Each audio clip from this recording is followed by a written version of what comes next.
خاتون کا یہ کہنا تھا کہ ASI اس کو مجرا کرنے پر، ڈانس کرنے پر مجبور کرتا رہا،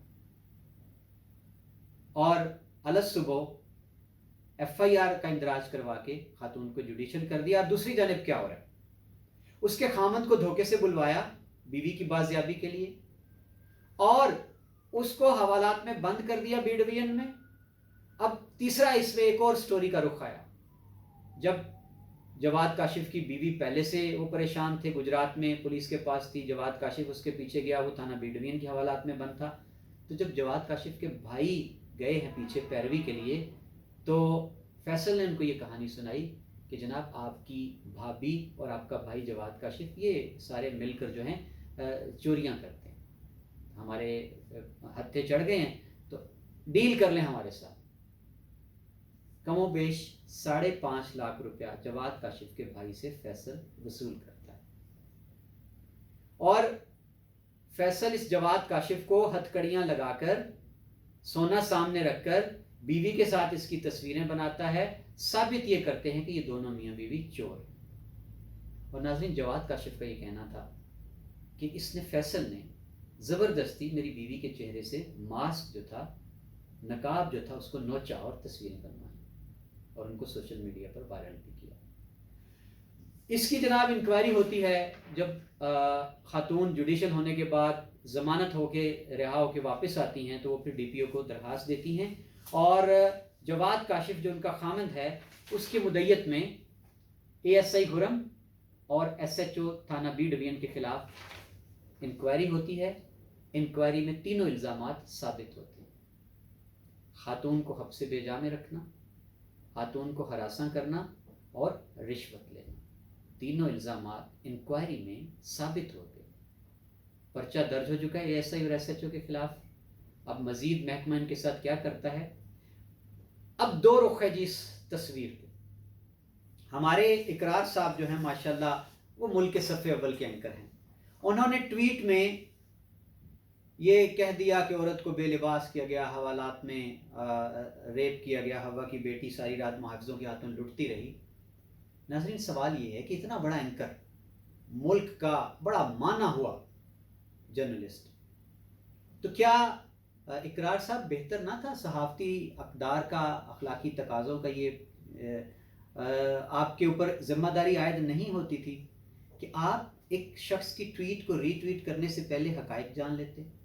جناب، آپ کی رسائی تو IG پنجاب تک ہے، آپ RPO گجرانوالہ، آپ DPO گجرات سے رابطہ کرتے، ان سے حقائق جانتے کہ جناب یہ جو ٹویٹ کیا گیا ہے گجرات پولیس پر ایک عورت کو حوالات میں بے آبرو کرنے کا الزام ہے، اس میں حقیقت کیا ہے، اس میں سچائی کیا ہے۔ لیکن جناب آج کل شاید آپ دھڑا دھڑ ریٹنگ کے چکر میں ہیں، اور آپ بغیر تحقیق کیے، تفتیش کیے، پہلے آپ نے گریٹر اقبال پارک کے واقعے میں بھی ایسا ہی کیا، اور فوراً کراچی سے آئے اور ایک خاتون کے سر پر ہاتھ رکھ کر اس کو قوم کی بیٹی قرار دے دیا۔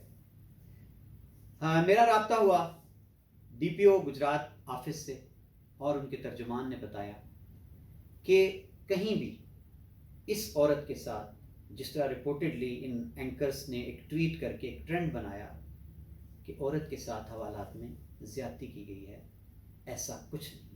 اس واقعے میں، اس بات میں، اس الزام میں کوئی صداقت نہیں ہے، اور نہ ہی خاتون نے ایسا کوئی الزام پولیس پر لگایا۔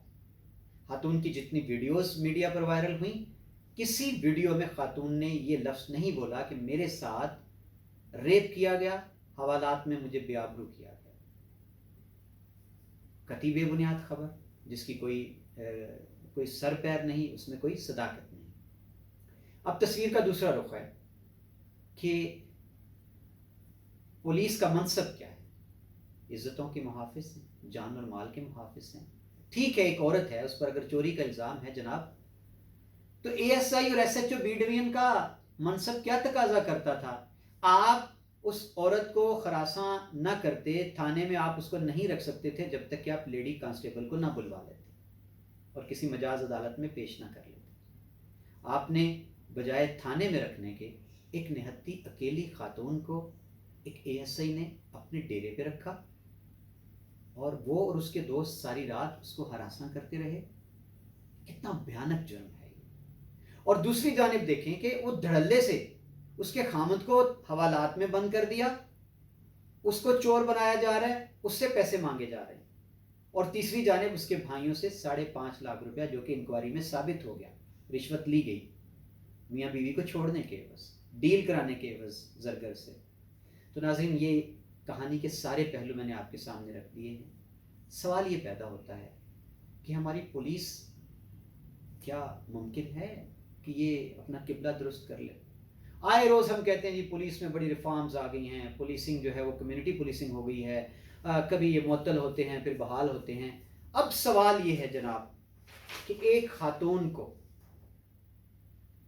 اپنے پرائیویٹ ڈیرے پر پوری رات ہراساں کرنے والا، اس کو ڈانس کرنے پر مجبور کرنے والا، اس کے خامند کو حوالات میں ناجائز بند کرنے والا، بغیر کسی مقدمے کے، بغیر کسی پرچے کے اس کو ہتھکڑیاں لگانے والا، اس کے بھائیوں سے 5.5 لاکھ روپیہ رشوت لینے والا، جامع تلاشی کے دوران اس کے خامند سے جتنی کرنسی نکلی وہ بھی ہڑپ کر جانے والا، اور اس کی سرپرستی کرنے والا ایس ایچ او۔ تماشا دیکھے گی آنکھ، چند دنوں کی بات ہے، یہ مجبور کر دیں گے ان کو، مدعیوں کو، راضی نامہ ہوگا، شرفاء سفید پگڑیوں والے گھر چلے جائیں گے، اور یہ اے ایس آئی اور ایس ایچ او پھر اپنے عہدوں پر بحال ہو جائیں گے۔ یہی ظلم ہے، یہی زیادتی ہے، یہاں سے ناانصافی کی بنیاد رکھی جاتی ہے۔ کیا قرین انصاف نہیں ہے کہ ایک اے ایس آئی اور ایس ایچ او جن کی مجرمانہ غفلت ثابت ہو چکی ہے، اپنے اختیارات سے تجاوز کرنا ثابت ہو چکا ہے، کیا قرین انصاف نہیں ہے کہ یہ معطلی کوئی سزا نہیں ہے، ان کو ڈسمس کیا جائے، ان کو نوکری سے نکالا جائے، اور ایسی کالی بھیڑوں کو دوبارہ پولیس کے محکمے میں قطعاً سروس کرنے کی اجازت نہ دی جائے۔ تصویر کا یہ رخ بھی میں نے آپ کے سامنے رکھ دیا، اور آخر میں دوبارہ اقرار صاحب اور ان کی صف کے جتنے نامور پاکستان کے صحافی ہیں ان سے یہی درخواست کروں گا کہ خدا ریٹنگ کے چکر میں آپ اتنا آگے نہ چلے جائیں کہ جہاں آپ کسی بھی الزام کی تصدیق کیے بغیر آپ ملک میں ٹرینڈ بنا دیں ٹویٹ، اور تاثر یہی جائے کہ نہ جانے میرا ملک جو ہے وہ کن اندھیروں کی زد میں ہے۔ بہت شکریہ ناظرین، میرے چینل کے ساتھ جڑے رہیے تاکہ تصویر کے سچے کھرے رخ آپ تک پہنچتے رہیں۔ بہت شکریہ۔